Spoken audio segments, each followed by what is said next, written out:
can just dive in, do my Richard Branson impression, get a rubbish beard and a big jumper. A hot air balloon, that sort of thing. Yeah, exactly. Power to Live More with Joe Dodds. Welcome to the Power to Live More podcast, all about productivity, organisation, well-being, energy and resilience.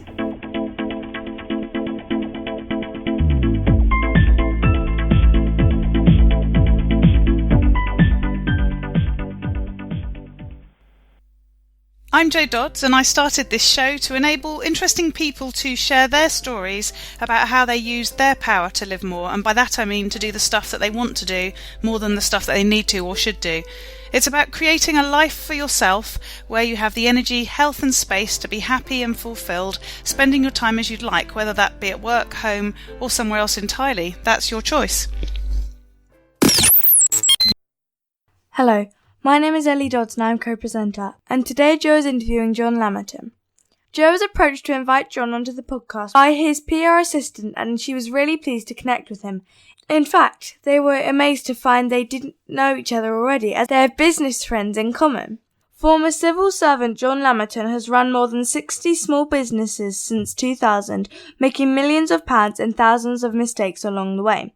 A former hustler, he now describes himself as a lazy entrepreneur and investor. He balances running an ambitious lifestyle business with raising 2 young children. Back to the studio. Today I'm interviewing John Lamerton, author of Big Ideas for Small Businesses. So welcome, John. Great to have you with me. Fantastic. Thanks, Joe. Great to be here. Lovely. So start by telling us what you do, who you are, what you do. Cool. So yeah, I'm a former civil servant. Started my first small business way back in 2000. It was the height of the internet, the first .com boom. Mm-hmm. And I was wowed by these stories of these 20-something-year-old kids who had an idea and were suddenly worth millions. And I thought, yep, I could do with some of that. I absolutely hated my job as a civil servant at the time. And I thought, yeah, I could do this. I could actually, I could run one of these businesses. I could be an internet marketer. Big ones with that. So number one, I knew nothing about marketing. Number two, I knew nothing about the internet. Number three, I didn't even own a computer. So apart from that, it was all fine. Well, it makes it a little bit difficult, doesn't it, to actually run an internet marketing business. So I borrowed my in-laws, at the time my girlfriend's parents' computer, borrowed their internet connection, and picked up a copy of Internet Marketing for Dummies. If ever there was a book that was written for me, it was that one.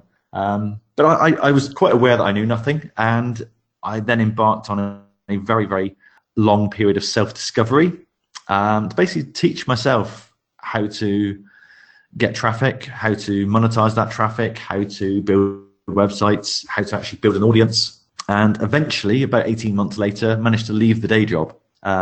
Since then, I've launched about 60 different businesses, very, very different sectors. We've sold office space and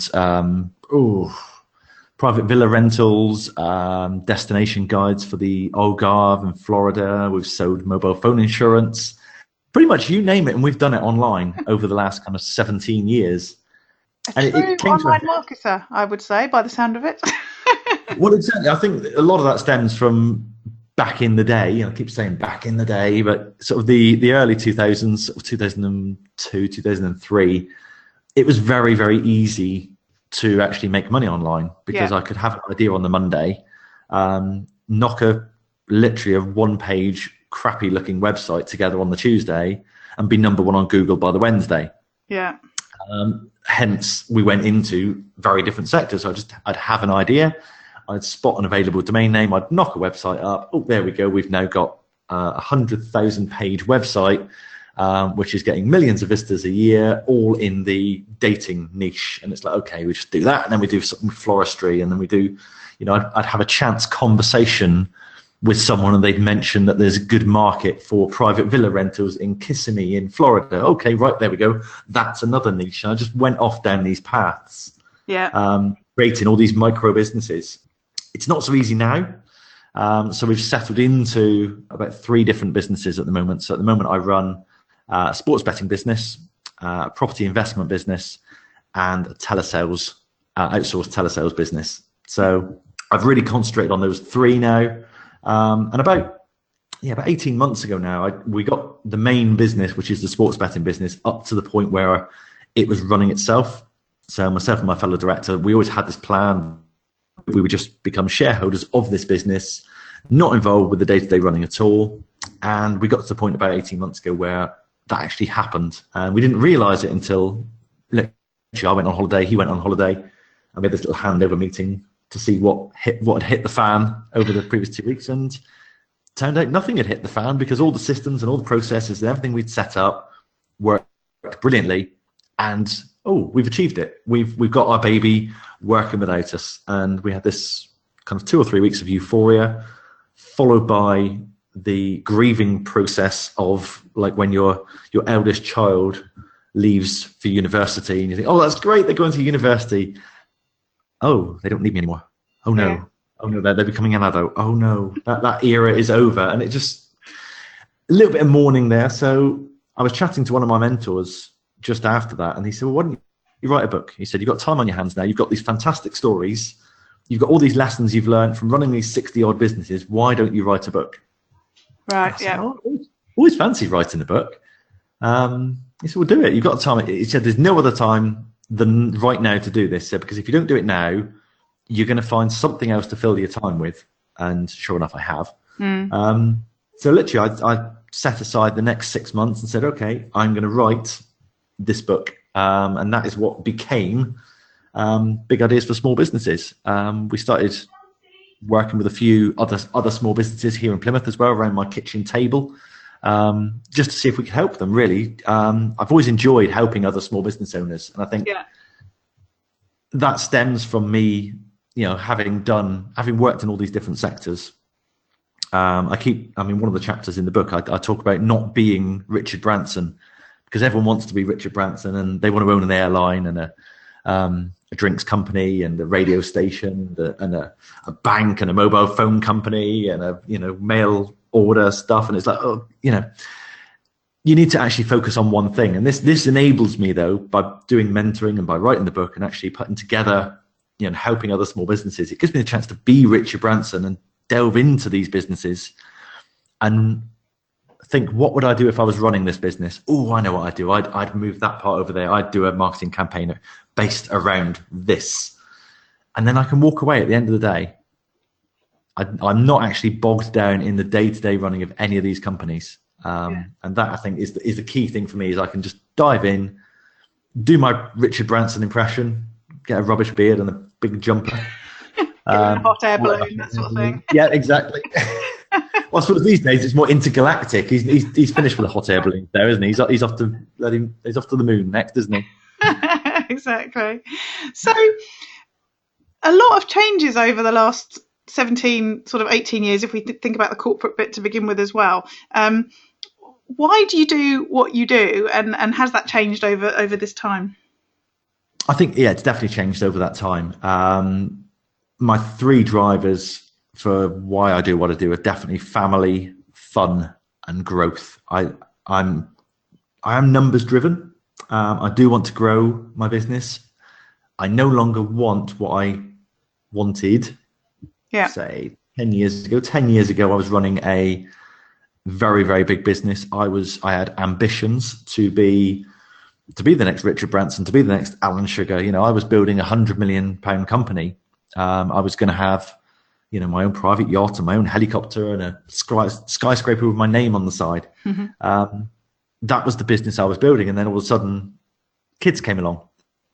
And that suddenly, literally overnight, changed what I wanted. I very, very strongly remember the day that I found out Sarah was pregnant and coming home and selling all my stock portfolio and say, right, I can't do that aggressive strategy anymore. I'm now hunter-gatherer. It is now my job to provide for family. But I remember that mindset literally changed on the minute I found out that Sarah was pregnant. And there's a story, again, I tell in the book, about 12 months later when I've got this 3-month-old baby at home and I'm sat in an MOT garage reading Alan Sugar's autobiography. And there was this line in the book and it said, I never really saw my kids when they were growing up. And I remember sitting there thinking, oh my God, that's me. I'm trying to emulate this guy.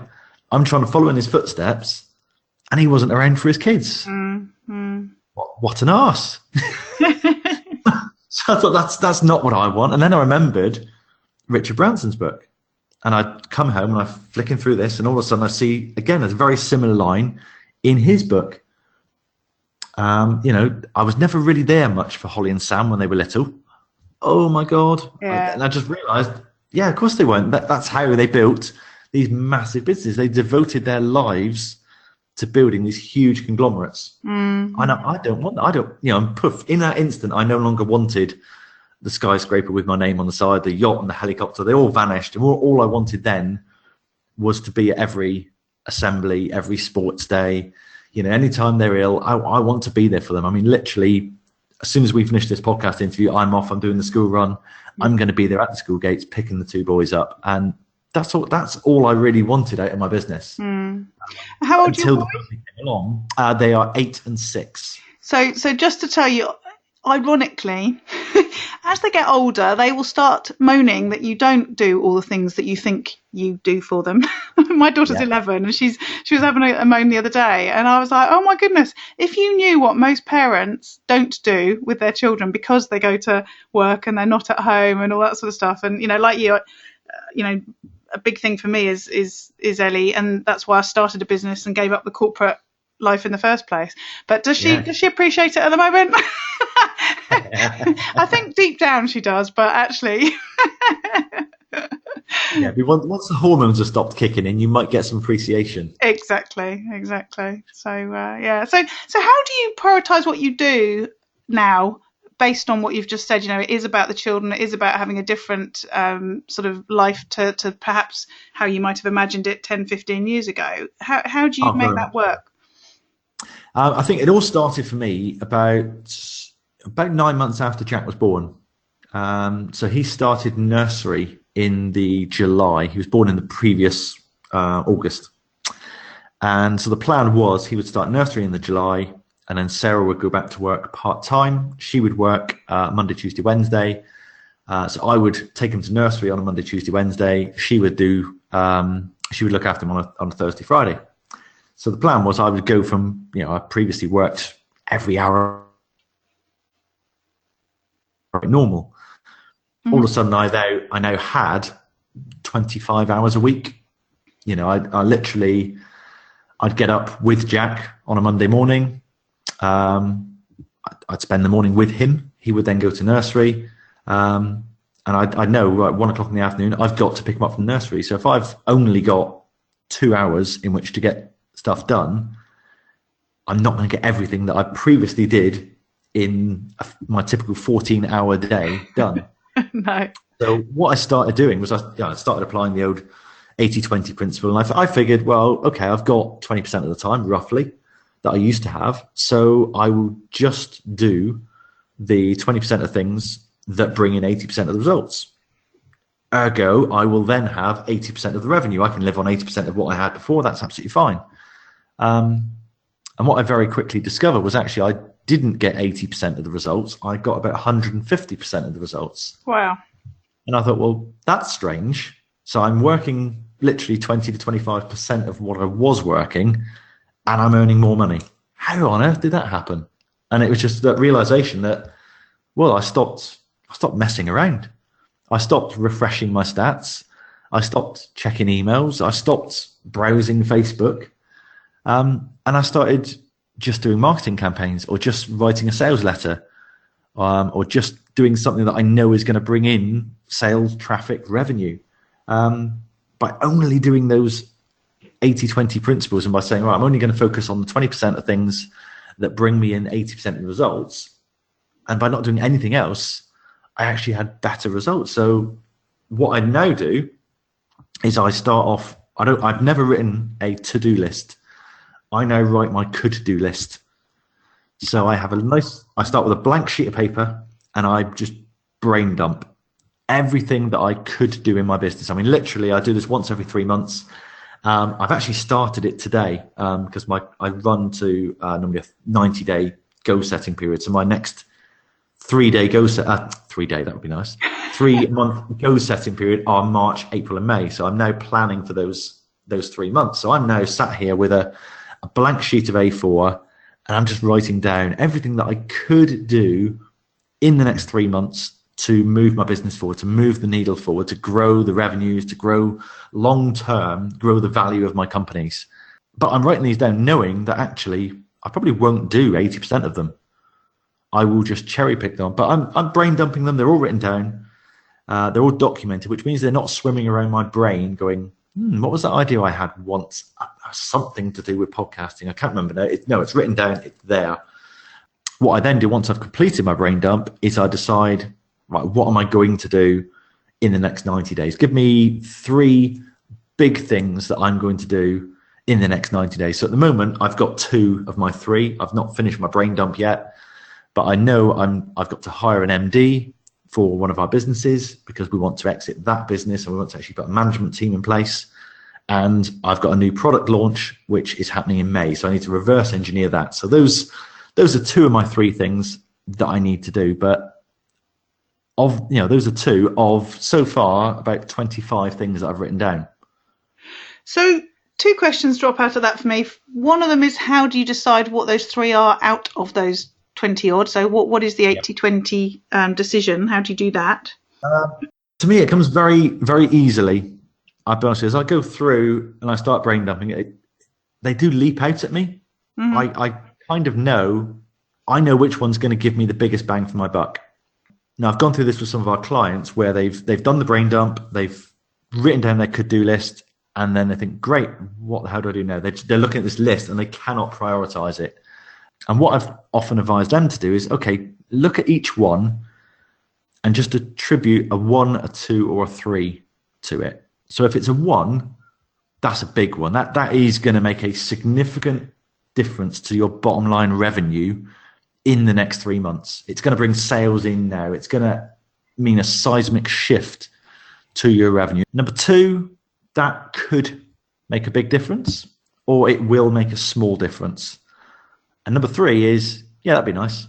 And then you discard the 3s, you discard the 2s, and you look at the 1s. And then you're okay. If you've still got 7 that are 1s, you've then got to order those 7 and cull the bottom 4. Yeah. For me, I only want to focus on 3 things at a time. Now, it's not to say you can't achieve more, but you've got to work out what the most important ones are. Yeah. Too many people are very busy and they fill their time with lots of 3s, because the 3s are the easy one. Yeah. You remind me, talking about that, of Tim Ferriss, because I think he very much focuses on the 80-20 thing. And it's reminded me also of an annual review process that I've actually written down and not done anything with yet, that he recommended. And he said to go back over your last year week by week and do 2 columns. One was people you've met and interacted with that have created positive results since. And the other one is the opposite. And once you've done that for the whole of the previous year, to then take obviously the people and the things that worked really well and do more of those, and obviously drop the things that didn't, sort of thing. And I guess that's adding back into that 80-20 thing. It is as well. The success, isn't it, really? It's funny you say about Tim Ferriss. When I got back from the MOT garage, the very next book I read was The 4-Hour Workweek by Tim Ferriss. Right. Which suddenly taught me, 80-20 principles. Let's outsource, let's automate, let's put systems and processes in place. That book was phenomenal for me. It really was a game changer. Yes. Yeah. So my next question then was, once you've done that, you've identified your top 3 things. How does that then turn into the action, into the stuff that you do in those 25 hours a week or however many it is now? Cool. So the process I take then is I take my big 3. These are the 3 things that I want to achieve in the next quarter. I then break those down into stepping stones, normally 3 stepping stones per month. These are the stepping stones that lead towards those big 3. So for example, I've got a product launch, let's say coming in May. So if I reverse engineer that, May is launch the product. April is going to be gather beta testers, put together testimonials, and March is going to be get the website sorted. That happens 90 days from now, but I've got the stepping stones in place, so I know actually what am I doing this month, that's going to keep me going forward. Yeah. Then I break it down further, and I've got my weekly plan. So every week I print off, I've got a bright orange sheet in front of me, and it's got everything that I want to do on there, but it's got one item, which is a red box, and it just says this week's one thing is, and I've got one item in that box, and that's all I aim to do that week, is achieve one thing that leads towards one of those stepping stones. Yeah. That leads towards one of my big three. So every single week I'm doing something that gets me towards one of those big three goals. Okay, so how do you then minimize the sort of worry, concern, hassle of all the million and one other things you could be doing on the basis that you have this one thing to do? So when we hear people talking about these sorts of systems, it sounds perfect, doesn't it? It sounds like wow, that all seems so straightforward, and then real life hits that sort of structure. How does that then operate? How does it play out from your perspective? It takes a little bit of practice. The chaos that comes along with this kind of process, you've got to be able to accept that you're going to at some point have 200 unread emails in your inbox. Yeah. You're going to you're going to open up Facebook one day and discover that the notification, you've got to be able to accept and deal with, okay, some stuff's going to hit the fan and some stuff's going to break, but this isn't the stuff that matters. It's not the important stuff. A lot of what I do, particularly like with the emails, for example, is I set expectations. We used to have a guy who worked for us, and he wasn't very effective, and he was forever moaning that he didn't have enough hours in a day. And I remember this all came to a head one time when I suggested he did a time audit and said, well, let's look at where you're actually spending your time. Let's every 15 minutes, let's set off an alarm and write down what you've actually done. No, I don't need to do that. You're all right. Okay, I know why that is, because every time I email you, you reply instantly. Yeah. Every time I send you a Facebook message, boom, I get a reply within a minute. So that tells me you are not deeply engrossed in the work that I'm giving you. You're flitting around. Yeah. You've probably got the TV on one screen, and you've got your email open on another screen, and you've got your phone handy there, and you've got Facebook open on this screen, and you're not actually focused on what you're doing. So, yeah, something's got to give. It just as well be the stuff that doesn't matter, because the alternative to that is you do all the stuff that doesn't matter, and the big stuff gets away. I mean, we've all heard the analogy of the jar, I think, with the pebbles and the stones and the sand and the water. But that's what I do in my diary, is I just literally, every week I get my weekly planner out and I put in the immovable objects. So I've got, obviously, our podcast interview today. I've got a team meeting tomorrow. I've got another podcast interview on Thursday morning, rather, and then I've got a meeting on Friday. Those things are blocked out. On my one thing, I've got get the sales letter written for this day. So that's done. I've already done that this week. I've beaten the week. What I can then do is, if I put these immovable objects in, I can put the minutiae, the sand around those to fit. And then if there's room, we go back to the could-do list.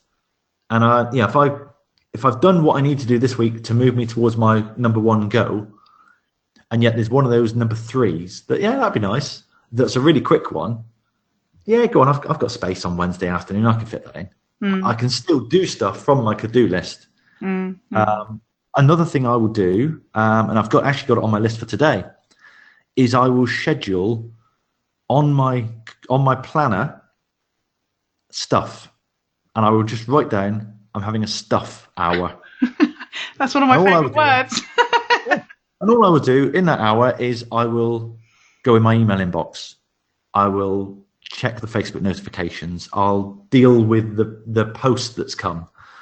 All the stuff that everyone else does all day long, every day. But I would just say, no, I'll tell you what, I'm going to let that pile up, and I'm going to let my inbox get over full. And then once every 3 or 4 days, I'll have a stuff hour. And go through it. A lot of the emails will have actually sorted itself anyway. We create the expectation. Let's say that guy who always replied within minutes was clearly sat there waiting to reply. If someone sends me an email, it's typically 4 or 5 days before I reply. Yeah. If it's my accountant, it's normally longer because I actually need to go into numbers and open up paperwork for that. Yeah. I think the longest I've taken to get back to them is 3.5 weeks. It's like, sorry, it's been a little while, hasn't it? But I managed my time effectively. My priority list, you see.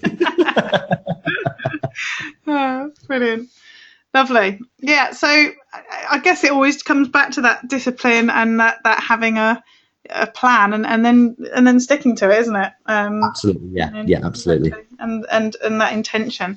So tools that you use, I guess you probably do use some. I imagine less than I might have imagined now I've spoken to you. Yeah, definitely. I am a huge fan of pen and paper. If I'm looking around me now, I've got at least 3 or 4 bits of paper that I use to plan my week. I do use, in terms of apps, probably Audible is my go-to app on a daily basis. It's just always there. It's always on. I've also recently discovered something called Brain Toss, and I love Brain Toss. I don't know if you've come across this before. No, tell me more. Oh, it's honestly, it's a game changer. So you're out walking the dog, or you're off sledging with the children because you've got snow. We haven't down here yet. You're just jealous. And you suddenly have that killer idea. Oh my God, I need to do this. Yep. What do you do? Mm. So at the moment, what I do is I whip out my phone and I open up Brain Toss. Yeah. And I press the microphone button and I talk to Brain Toss and I say, I've just had a brilliant idea. What we need to do is I need to speak to Dave and we're going to get this up and running, and that's a potential joint venture. But then I need to speak to Adrian about that. Remind me to do that on Thursday morning. Brain Toss then emails an MP3 recording of everything I've just said together with a transcription to me. Ooh. So it's sat in my inbox whenever I'm ready to do it. I can send voice attachment, I can type, I can send images. So quite often, if I do happen to be browsing the Facebook, which I don't tend to browse, but if I am on Facebook and I see something that needs my attention, and I go, oh my God, I'm never going to remember that tomorrow when I'm actually at my desk, I need to action it. Screenshot, Brain Toss, it's in my inbox. It's there, it's ready for me. Fantastic. So I think it costs about £2. But I've been using it for a year now. It was recommended to me, and I absolutely love it because dog. And now, literally, I run. The amount of times I run out the sauna, grab my phone, Brain Toss. Right, remember this? Boom, done. Straight back in again. Yeah, cool. Oh yes, I'm liking that one. I'll have to check that one out. Thank you. Any others? Any other revelations for me? No, I think I am a big. Love it. I mean, Jason, my business partner, has tried to introduce me to things like Trello or Slack. I just don't get on with it at all. We do have Trello boards. I'm aware that they exist. I'm aware that the team use them. But I quite often have said to Jason, yep, print it out, stick it on pen and paper for me, write it down, and I will action it, because I know now that's how I'm wired. I like nothing better than just old school pen and paper. I think lots of people are going quite retro now as more technology comes along, which is interesting. I wonder where it'll all lead. It is, isn't it? Yeah. So you talked about creating a business where you didn't need to be in it, and that's something that people talk about all the time. They're working on the business piece, and one of my 5 fundamentals is about sharing. So who you get to help you get stuff done, and outsourcing and that sort of thing.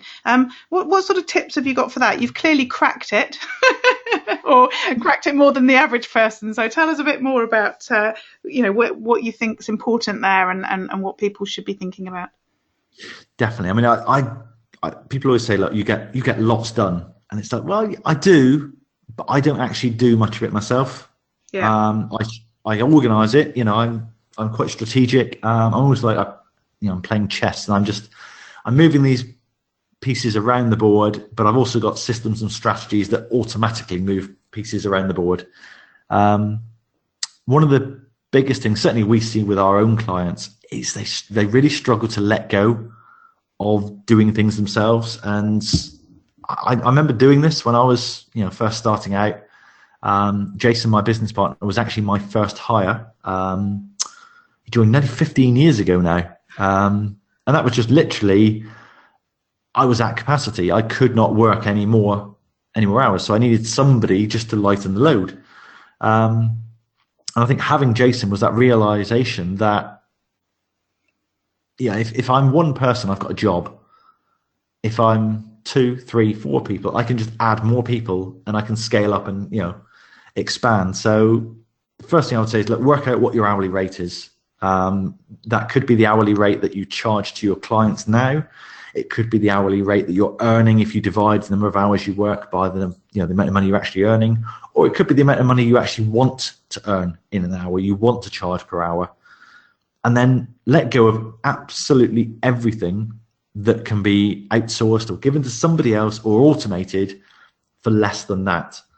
So, that then frees you up to focus on the £100 an hour jobs or the £1,000 an hour jobs, and stop doing your own bookkeeping, stop cleaning your own house, stop cutting your own lawn, stop doing stuff that's 10, 15 quid an hour jobs. I remember I had a conversation with one of our clients last year, and she was really, really reticent to hire. And she was very successful. She was completely maxed out in her business. And I remember saying to her, look, you need to get a cleaner in. Because she said, I can't do this Thursday morning because I'm doing the housework. I said, get a cleaner in. I can't do that because I had a bad experience once. I said, you've got to let that go. You've just got to keep looking. This is the most important thing for you right now, is to get yourself off cleaning and get someone else in. I said, would you pay someone? It turns out, I said, all right. I said, how much do you charge to your clients? What's your billable rate? Yeah. And she said, it's £90 an hour. I said, okay. Would you pay someone £90 an hour to push a Hoover around your house? She went, no, of course I wouldn't. So, well, that's what you're doing right now. I said, because every hour that you are pushing your own Hoover around your own house, you're not billing a client £90. Yeah. Oh, yeah. Yeah, I didn't think about it like that. And it's just that realization that, everything I do now, or everything I plan, the first thing that goes through my mind is, who can I get to do this? Yeah. I don't want to be doing these things myself. There's certain elements, like a lot of the copywriting, that, yes, I enjoy doing that. I love putting together marketing campaigns and thinking strategically and doing copywriting. I love doing that. But I would just dip in every now and then, and I'll just say, actually, do you know what? I fancy writing this sales letter. Give that one to me. I'll do it this time. Yeah. But on a day-to-day basis, Rob looks after that. That's your bag, mate. That's all for you. I'll look over it. I'll give you some advice. I'll help you out with it. But we're going to get more done. We're going to achieve more if I've got somebody full-time working on that. It doesn't matter. And I know a lot of people will be listening to this thinking, yeah, but nobody can do it as well as me. Nobody does it better than me. And that may be the case, but that doesn't mean that you can do it more effectively than anyone else. No. There's certain things that, yes, maybe you are needed to do. If you're a heart surgeon, you probably do need to do that yourself. You probably can't outsource that to somebody else. You would hope but not. the majority of us, most people who start their own business actually didn't know how to do what they were doing when they. Yeah. So someone else can, and it's naive to think that there is nobody else out there in the world who can do it anywhere near as well as you. It is just a lot of it's fear of hiring, fear of making a mistake, fear of making a wrong hire. Yeah. But with the internet these days and outsourcing, the risk is actually very little, because you can try someone out, you can give them a couple of hours, you can give them some dummy tasks and just see how they get on with it. If they fail, you take it back off them. You bring it back in-house. The risk is very little. You're not, if you take someone on and you're going to pay them 20 grand a year, the risk is not 20 grand. The risk is a couple of months' salary before you know whether it's working out or not. Yes. Yeah. So our time's running away with us. So let's move on to you. How you care for yourself, how you keep yourself healthy, how you learn and improve and that sort of thing? I mean, I guess again things have changed in the last 17 years from being in a corporate role to going through all the transition you have within your own businesses. Has that changed for you as well, how you spend time on yourself? Absolutely. I'm now very, very cautious, if that's the right word, very aware of my own health, which perhaps I was actually working every hour of every day, surviving on a diet of caffeine and booze, basically. Yeah. There's a lovely picture of me that I included in the book, and it's from 2003, and it's a fat me picture. It's a before picture. Basically, I was not a picture of health. Wealth-wise, I was doing very, very well at the time. You know, I was earning more money than I'd ever had at this time. I was 24, 25 years old. But if I look at that picture now, I certainly look older than I am now. I'm 40 now, and I think I looked about 47 in that picture. Yeah. But it's, again, kids came along. You realise that actually you owe it to them to be around, to have energy. And I noticed the big difference. It all kick-started for me about 4 years ago now, just over 4 years ago. I gave up alcohol. For some reason, I'd gone right off it. I just wasn't enjoying drinking, and then one day decided, okay, I'm gonna drink less. Got a book about drinking less, and ended up actually never drinking again. Wow. Yeah, this book basically brainwashed me into, well, it didn't brainwash me. It removed the brainwashing of several decades of the alcohol industry's advertising. That actually, you know, it's not nice. There are no upsides to it at all. I don't enjoy it. And so, yeah, I'm now 4.5 years without a drop, and I really honestly don't miss it at all. No. But really, for me, kick-started a bit of a health kick. I started juicing, and I started going to the gym, and I started eating clean, and that's now almost an obsession of mine. In that, when I'm planning out my week, and I said about the immovable objects that go in there, gym time is in there. It's one of my immovable objects. Sleep is very important to me. You know, I this won't surprise you, but I've got a sheet of paper in front of me. I've gamified my health. So I've got like a table, and if you picture along the top, you've got Monday, Tuesday, Wednesday, Thursday, Friday, Saturday, Sunday, and along the y-axis, you've got sleep, exercise, eat clean, nutrition, hydration. Yeah. And just each day, I just rate myself a 1 or 2 or a 3 for each of those. So if I've had 8.5 hours of really good sleep, that's a 3. If I've had, 5.5 hours of broken sleep, that's a 1. If it's been, okay, that's a 2. So 2's a pass, 3's a distinction, and 1's a fail. And every day I just rate myself for each of those, and I can then just see at a glance whether I've had a good day or a bad day.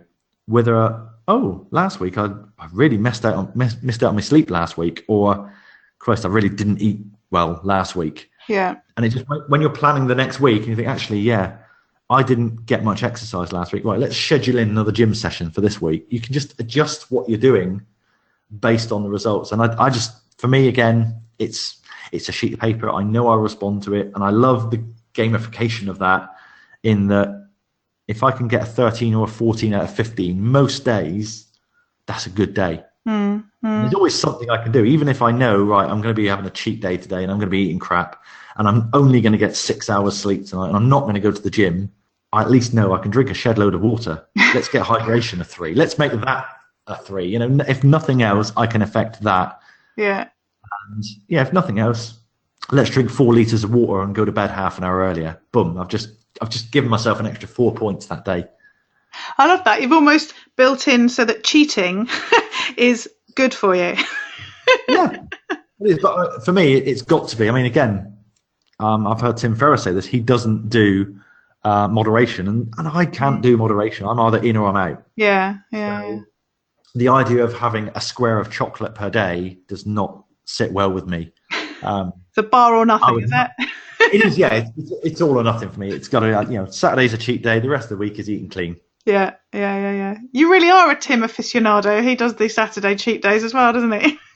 Yeah, Saturday, I think he calls it, doesn't he? So what about learning and improving yourself? You've changed a lot over the years, so you must be, well, you've already talked about books, just like me, books that you read and then you have a new path as a result, sort of thing. So any more books you'd recommend, or any particular development that you've done that you think is worth noting? Definitely. I've always got a book on the go. I've normally got 3 or 4 on the go. I've normally got a Kindle, physical book, an audio book, and a podcast, all on the go at the same time. So it all mashes into one. One book that I've read, certainly in the last month, which is just absolutely, I don't want to say it's a game changer, but it's very, very inspirational for me. This guy called Neville Wright, and he founded Kiddie Care, the nursery chain. Here in the UK, they sold out to Morrison's in 2011, I believe. Mm-hmm. Very, very inspirational guy, though, in that he's just a normal bloke. He suffered with dyslexia, ADHD. He grew up, and his first business was a window cleaner. He borrowed a ladder off his dad, and he spent 37p on a bit of cloth to wipe the windows down with.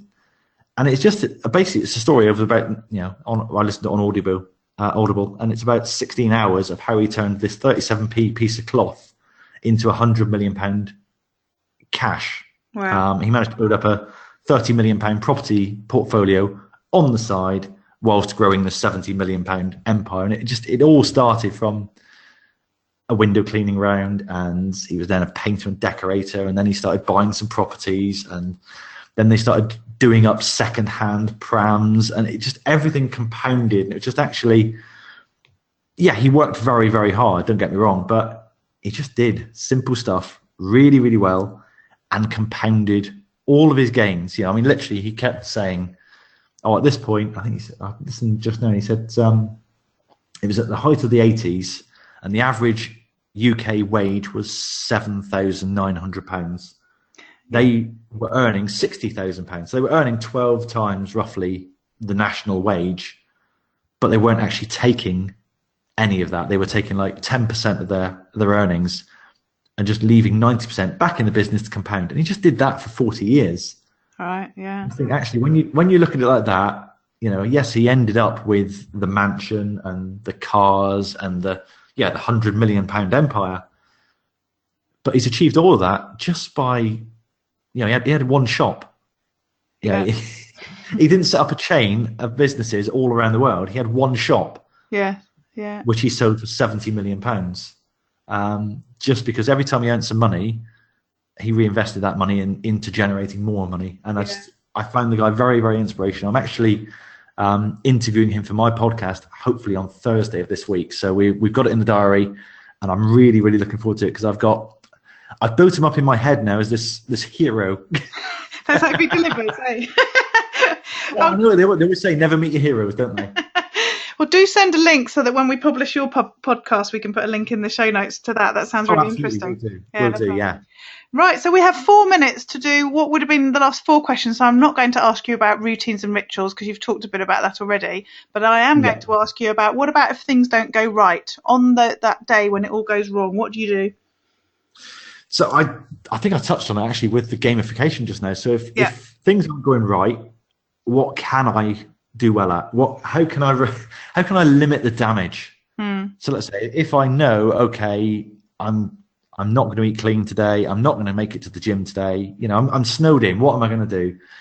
Okay, let's get some nutrients inside me. Let's get some veg. Let's get some fruit in. Let's get some water on board, and let's sleep. So put that into a business sense. It's again, so what? Things are going to go wrong in the business. Things are always going to go wrong in the business. But what can you influence today? What do you need to cut out that you're doing now that actually isn't going to make a difference? Yeah. If the crap really hits the fan in your business and you've suddenly got a crisis to deal with, sometimes you've got to accept crises happen. And you've got to accept that I can't deal with the crisis and have inbox zero. The two just aren't compatible. So let's deal with the crisis. If that's the most important thing, the most important thing may be, who can I find to deal with the crisis? Who can I find to deal with my inbox whilst I'm off discovering a different opportunity? Yes. Yeah. And what about those days when it has gone really right? So you end the day knowing you've had that chance to live more, and that's where I talk about getting to do more of the things you want to do, not the stuff you have to do or should do. What does that day look like? Oh, I think that comes back to my key 3 areas. Again, it's family, fun, and it's growth. So normally when I've done something in one or more of those areas, if I do a big product launch, that's growth, and I'm on a high. The endorphins are flowing there. If I've had something that's a lot of fun, then again, that's been a good day. And if I get to do quality stuff with the family, not the day-to-day stuff, but the stuff that you're going to remember in 5 years' time. Yeah. Again, say we're recording this, and there is some snow in the UK, so go off and create those memories. Actually, you aren't going to be talking extenders together. No. You're going to be talking about the day that we built a snowman. And the day, remember we went sledging down the big hill and Harry broke his arm? Yeah, I remember that. Yeah. Well, thank you so much, John, for joining me. It's been really interesting. But let people know how they can find out more about you. Certainly, yes. So the book is on Amazon. It's called Big Ideas for Small Businesses. I've actually put together a free chapter. If anyone wants to grab a free chapter, it's at bigidea.co.uk/John. And you can find me on Facebook. I'm on LinkedIn. Just search for John Lamerton. Well, thank you, John. As I say, I really appreciate it. It's been great to talk to you. Fantastic. Thank you, Joe. All the best. All this information is available in the show notes on the website, and if you go to the link powertolivemore.com/, in this case 57, then you can find that information. And if you're thinking about how you might be able to work on your own power, so that's your productivity, organisation, well-being, energy and resilience, to enable you to live more, which is where I talk about doing more of the things that you want to do, then you might be interested in having a chat with me to see how I might be able to help you. And if you go to the website, which is engagementandwellbeing.com, there's a section on the menu that says work with me. And if you click on that, then you can find out a little bit more about what I do. And there's a big red button that says basically book a 30-minute complimentary call with me, where I can talk to you about your current issues, the things that you want some help with, any overwhelm that you're dealing with. We can have a look at how I might be able to help you. But more importantly, in the short term, I can give you some hints, tips and strategies immediately that can help you already to start freeing up some of your time to enable you to do more, so to do more of the things that you want to do. So as I say, if you go to engagementandwellbeing.com and click on the work with me menu option, then you'll be able to find out about that and book that in. I'd really love to have a chat with you. And if you want to find the show notes for today's show, again, the link you need to use for that is powertolivemore.com/57. And we look forward to speaking to you next week. Use your power to live more.